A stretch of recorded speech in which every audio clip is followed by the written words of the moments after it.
नमस्कार दोस्तों, बहुत बहुत स्वागत है आपका हमारी आज की बात कार्यक्रम में। होर की बात कार्यक्रम में अगले आधे घंटे तक हम आपसे जुड़े रहेंगे और अखबारों में जो अच्छी खबरें हैं वो आपसे हम शेयर करेंगे।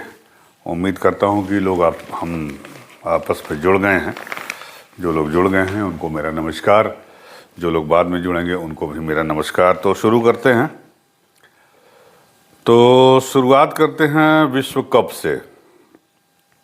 तो अपने पाकिस्तानी भाई जो है वो ऑलमोस्ट इस प्रतियोगिता से बाहर हो गए, क्योंकि कल साउथ अफ्रीका ने एक बड़े ही रोमांचक मुकाबले में पाकिस्तान को 1 विकेट से हरा दिया।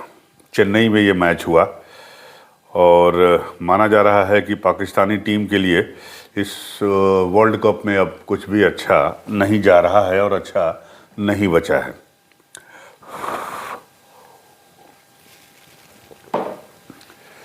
विजयी चौका जो है वो लगाया केशव महाराज ने, भारतीय मूल के दक्षिण अफ्रीकी खिलाड़ी केशव महाराज। और जिस बल्ले से उन्होंने चौका लगाया, आपको पता है उस बल्ले पे ओम लिखा था, PR ऊपर लिखा था, कंपनी का नाम होगा, नीचे जो है वो ओम लिखा हुआ है। तो उसको लेके भी जो है भारतीय दर्शक बड़े उत्साहित थे और सोशल मीडिया पे जो है इस समय छाए हुए हैं केशव महाराज।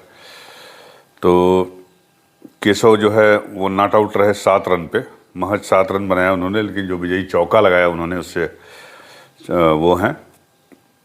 और उनके साथ जो है नगदीद तबरेज शमसी, वो 4 रन बना के नॉट आउट रहे। और साउथ अफ्रीका ने पाकिस्तान को हराकर ऑलमोस्ट अपनी जगह सेमीफाइनल में पक्की कर ली। और उसके जो है 10 पॉइंट हो गए हैं भारत की तरफ। 6 मैच खेले उन्होंने, 5 जीत लिए हैं, 1 हारे हैं। भारत से हारे थे, नहीं माफ़ कीजिएगा, भारत से नहीं हारे थे, अफगानिस्तान से हारे थे। और 2.032 उनका रन रेट है और पॉइंट 10 हो गए हैं। भारत ने 5 मैच खेले हैं, 5 जीते हैं, 1.353 रन रेट है, 10 पॉइंट है। न्यूजीलैंड तीसरे स्थान पे है, 5 मैच खेले हैं, 4 जीते हैं, 1 हारे हैं, 1.1481 है उसका रन रेट, जो भारत से भी बढ़िया है, लेकिन पॉइंट उनके कम है, 8 हैं। और चौथे स्थान पे ऑस्ट्रेलिया है, जिसने 5 मैच खेले हैं, 3 जीते हैं, 2 हारे हैं, 1.142 उसके पॉइंट है और 6 रन रेट है और 6 उसका जो है वो है पॉइंट हैं। तो बड़ा ही दिलचस्प मुकाबला हुआ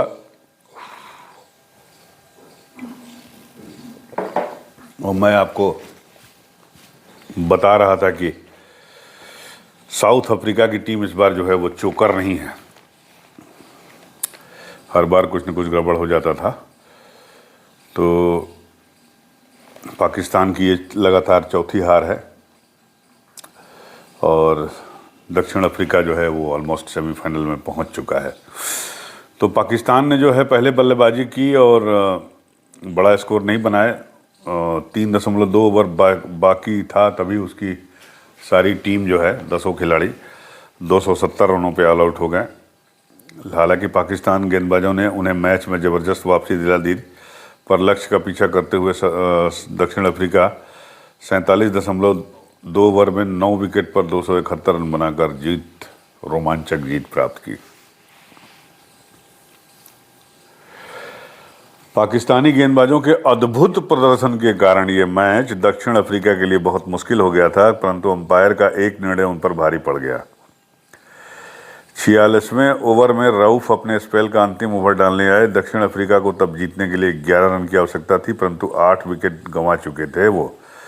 ओवर की तीसरी गेंद पर नगदी ने अद्भुत कैच लपक कर रऊफ ने, नगदी का मतलब जो बैट्समैन थे, पाक की जीत की दावेदारी ठोस कर दी। ओवर की अंतिम गेंद 11वें बल्लेबाज के रूप में आए शमसी के पैड पर लगी। पाकिस्तान ने जोरदार अपील की, परंतु अंपायर ने नकार दिया। बाबर ने रिव्यू लिया, पर क्योंकि अंपायर ने उन्हें नॉट आउट करा दिया था, इसलिए जो है शमसी बच गए।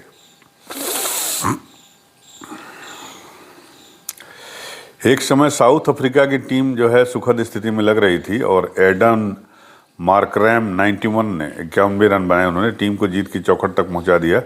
लेकिन शादाब के कॉन्कशन सब्स्टिट्यूट के रूप में मैदान पर उतरे उसामा ने मार्करैम को आउट करके मैच का रुख बदल दिया। लेकिन केशव महाराज ने धैर्य और सूझबूझ से मैच को एक छोर से संभाले रखा और अंत में नवाज की गेंद पर चौका जड़कर उन्होंने दिलवा दिया जीत।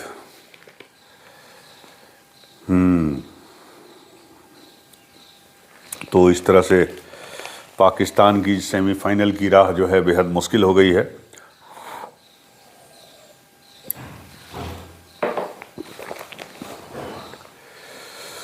तो चलिए, अब अगला जो मैच है कल है हमारा इंडिया का इंग्लैंड के साथ। रविवार को लखनऊ के अटल बिहारी इकाना स्टेडियम में उसी पिच पर कराया जाएगा जिस पिच पर 12 अक्टूबर को दक्षिण अफ्रीका और ऑस्ट्रेलिया का मैच खेला गया। अब तक अजेय चल रही रोहित शर्मा की टीम की नज़रें इंग्लैंड को हराकर सेमीफाइनल के लिए क्वालिफाई करने पर लगी है। तो इस पे खूब रन बनने की उम्मीद है, क्योंकि साउथ अफ्रीका ने पहले यहाँ पे 300 रन के पार पहुँचा दिया था अपने स्कोर को। पहले जो है ये पिच गेंदबाजों के लिए अनुकूल मानी जाती थी, लेकिन आज जो है वो बल्लेबाजों के लायक हो गई। दोबारा बनी है पिच इकाना स्टेडियम की, आपको पता होगा, और इस बार जो बनी है वो जो है वो बल्लेबाजों के लिए बेहतर है। तो उम्मीद की जा रही है कि एक लंबी पारी यहाँ खेलेंगी इंडिया की टीम, अगर टॉस जीतती है तो, और एक लंबा स्कोर खड़ा करके इंग्लैंड को चुनौतीपूर्ण स्कोर पे कहेगी कि बनाइए और जीतने की कोशिश करिए। अब दिक्कत यह है कि बॉलर कौन खेलेगा, क्योंकि ये थोड़ा सा टर्निंग पिच है। तो टर्निंग पिच है तो इस पे जो है स्पिनर जो है थोड़ा ज़्यादा वो रहेंगे। तो मुझे लगता है कि अश्विन को खिलाया जा सकता है इस मैच में, और अश्विन अगर इस मैच में खेले तो फिर एक तेज गेंदबाज जो है वो बाहर बैठेगा। कौन बैठेगा? बुमराह तो नहीं बैठेंगे, लेकिन मुझे लगता है कि शमी या सिराज में से एक को बाहर रखना पड़ेगा। और मुझे लगता है कि शमी का पलड़ा थोड़ा ज़्यादा भारी है, क्योंकि शमी, आपको पता है कि शमी ने पिछले मैच में 5 विकेट लिए थे और मैन ऑफ द मैच थे, मतलब प्लेयर ऑफ द मैच थे। तो देखना होगा कल जब मैच शुरू होगा तो क्या होता है, क्या करती है भारतीय टीम।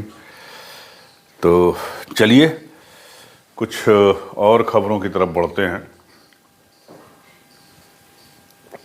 और देखते हैं कि क्या है अगली खबरें। थोड़ा अंग्रेजी अखबार उठाते हैं। हिंदू अखबार जो है वो हम देखते हैं कि हिंदू अखबार में क्या छपा है, क्योंकि बहुत सारे अखबारों में जो चीज़ होती है वो कभी कभी उसमें नहीं होती है, उसमें दिखाई नहीं दे रहा है कहाँ गया वो।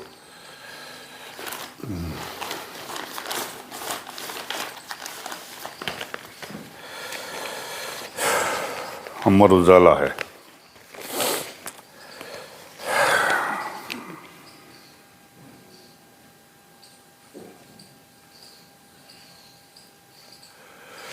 खूब विज्ञापन आ रहे हैं आजकल अखबारों में। तो खेल से ही एक खबर और है, अमर उजाला के फ्रंट में है, और वो खबर ये है कि हमारे एक आईएएस अफसर है सुहास LY, है ना,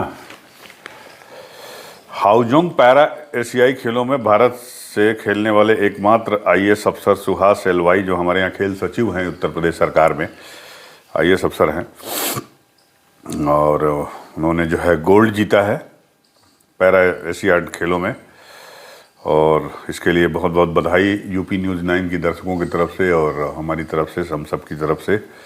उन्होंने जो है ये सफलता SL4 वर्ग के फाइनल में मलेशिया के मोहम्मद अमीन को हराकर हासिल की। करीब 1 घंटे तक चले 3 गेम के मुकाबले में सुहास ने 16-21 पहला सेट हार गए थे वो, दूसरा 23-21 से जीता और तीसरा जो है 21-17 से जीत दर्ज करके उन्होंने ये गोल्ड मेडल हासिल किया।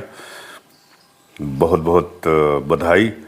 और इसी पैरा एशियाड में जो है हमारी खिलाड़ी जो है जिनकी दोनों हाथ नहीं हैं, दोनों बाजू नहीं हैं, और उसके बावजूद वो तीरंदाजी करने वाली जम्मू कश्मीर के किश्तवाड़ की शीतल देवी ने शुक्रवार को पैरा एशियाई खेलों में इतिहास रच दिया। पाँव और मुंह की मदद से निशाना साधने वाली शीतल ने न सिर्फ कंपाउंड ओपन वर्क का गोल्ड मेडल जीता, बल्कि एक पैरा एशियाड में 2 स्वर्ण जीतने वाली देश की पहली महिला पैरा खिलाड़ी बन गई हैं। बहुत बहुत बधाई शीतल देवी को भी। एक ऐसी जगह से आई हैं जहां सब कुछ ठीक नहीं रहता है, बावजूद उसके पैर से, आप सोचिए कि पैर से और तीर को दांत से पकड़ के खींच के निशाना लगाना कितना अद्भुत और कितना कठिन काम है, और उसको कर दिया इन्होंने और गोल्ड मेडल जीत लिया। तो दोनों खिलाड़ियों को, सुहास एलवाई और शीतल देवी, दोनों को बहुत बहुत बधाई। और इसके साथ ही जो है वो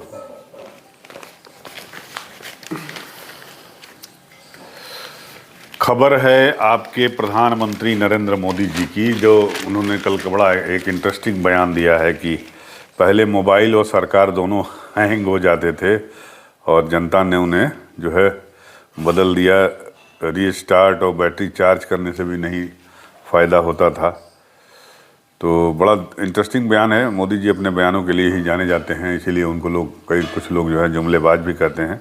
लेकिन सुनिए, बड़ा इंटरेस्टिंग बयान उन्होंने इसमें दिया है कि प्रधानमंत्री नरेंद्र मोदी ने पूर्ववर्ती यूपीए सरकार की तुलना आउटडेटेड फ़ोन से करते हुए कहा है कि उस समय की सरकार और फ़ोन दोनों हैंग मोड में थे, इसलिए 2014 में लोगों ने हमें सेवा का मौका दिया। भारत मंडपम में इंडिया मोबाइल कांग्रेस के 7वें संस्करण का उद्घाटन करते हुए पीएम मोदी ने यूपीए सरकार को देश को तकनीक के क्षेत्र में पीछे धकेलने का आरोप लगाया।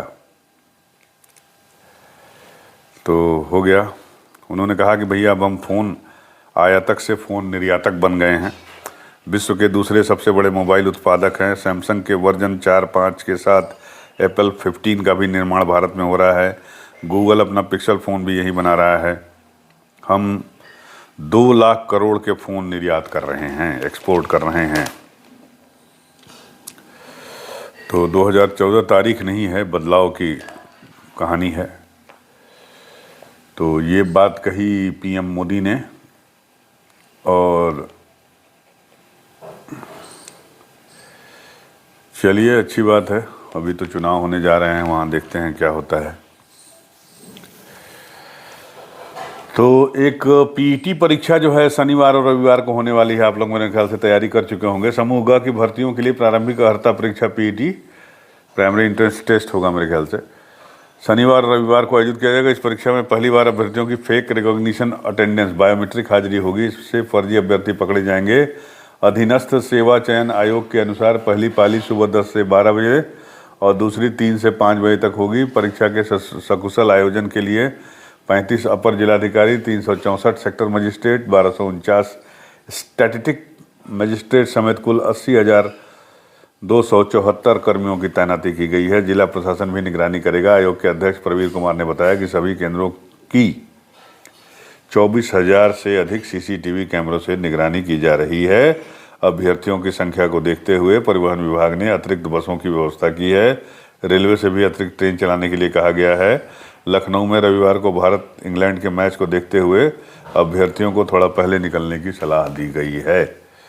पीईटी परीक्षा है, तो इस परीक्षा में शामिल होने वाले सभी अभ्यर्थियों को हमारी शुभकामनाएं, और उम्मीद की जाती है कि ये परीक्षा सकुशल संपन्न होगी, कोई गड़बड़ नहीं होगा, पेपर लीक नहीं होगा जैसा कि अक्सर सुनने में आता है।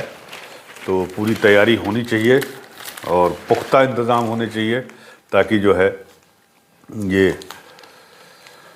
परीक्षा जो है ढंग से हो सके। एक और खबर है इसी में, बंगाल के मंत्री जो है ज्योति प्रिय गिरफ्तार कर लिए गए हैं, और जब अदालत में उनको पेश किया गया तो बेचारे बेहोश वोश हो गए थे, तो उसके बाद उनको अस्पताल ले जाया गया। तो इस तरह की खबरें हैं, यही सब खबरें हैं। चुनाव से जुड़ी कोई खबर यहाँ पे नहीं छप रही है, और यहाँ जो है गड़बड़ हो रहा है। मुख्तार अंसारी को 10 साल की कैद हो गई है। आपको जैसा पता ही है, पहले उनको उम्र कैद की सज़ा हुई थी, अब ये 10 साल के कैद की सज़ा हो गई। बांदा जेल में इस समय बंद हैं और लिहाजा अब उनकी जो है स्थिति बहुत गड़बड़ है। तो एक खबर बिजनेस से है कि जो हमारे ये टाटा ग्रुप है, ये इसमें छपी है, मेरे ख्याल से नवभारत टाइम्स में छपी है।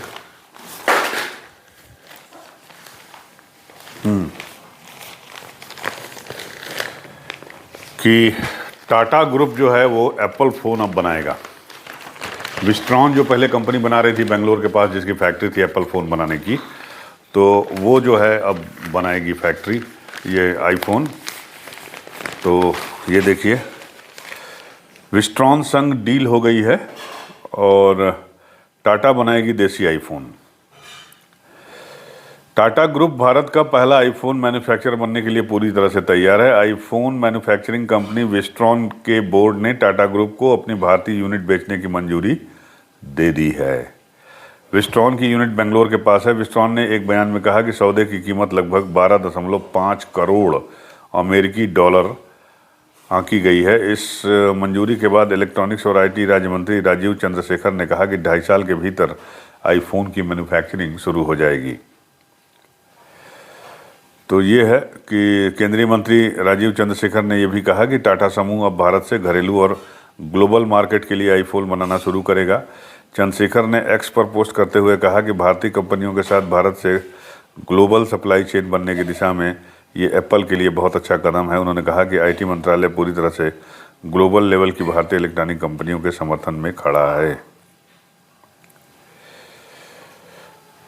तो टाटा ग्रुप ने एप्पल के साथ अपने कारोबार को बढ़ाने के लिए दूसरे कदम भी उठाए हैं। कंपनी ने बेंगलोर के पास होसूर में अपनी आईफोन कंपोनेंट बनाने के लिए फैक्ट्री में हायरिंग तेज कर दी है। यह प्लांट कई 100 एकड़ भूमि पर फैला है, जहां टाटा ग्रुप आने वाले समय में आईफोन मैन्युफैक्चरिंग को जोड़ सकता है। इसके साथ ही टाटा ग्रुप ने यह भी ऐलान किया है कि वह 1.4 अरब की आबादी वाले भारत देश में 100 एप्पल ऑथराइज्ड स्टोर भी शुरू करेगा।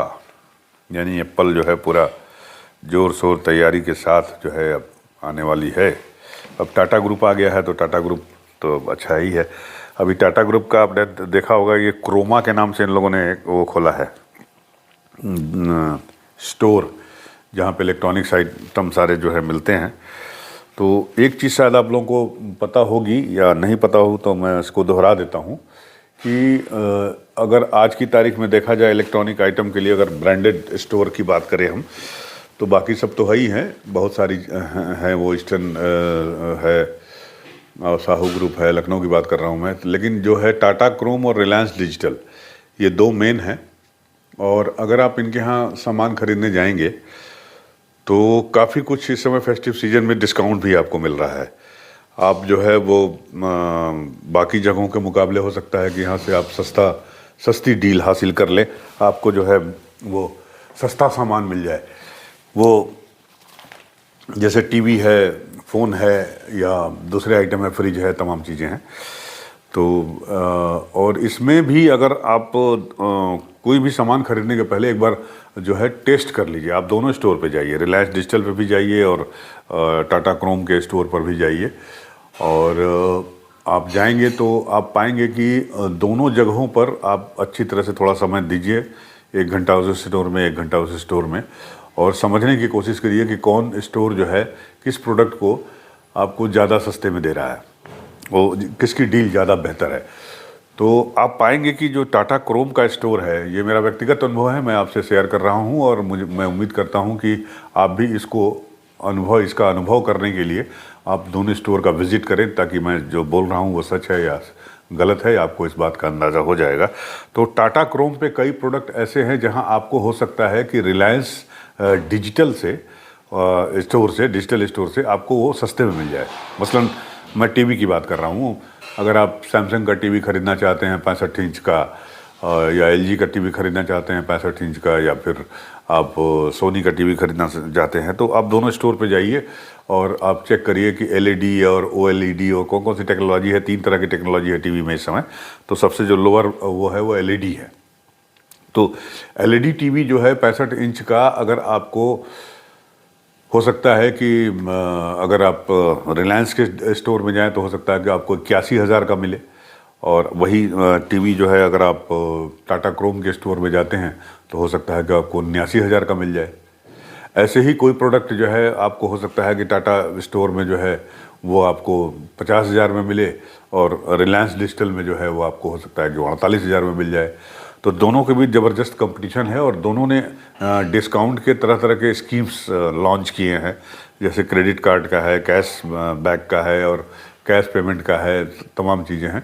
तो आप जो भी आपको सामान खरीदना हो, अगर आप एक सामान खरीदना चाहते हैं, तो 2 सामान खरीदना चाहते हैं, तो आप दोनों स्टोर में जाइए। थोड़ा सा समय आपका लगेगा, लेकिन फेस्टिव सीजन है, आप पैसा लगा रहे हैं जेब से, आपकी मेहनत का पैसा है, तो मैं उम्मीद करता हूं कि आप एक बार ज़रूर इसकी ताकीद करेंगे कि कहां से आपको बेस्ट डील मिल सकती है।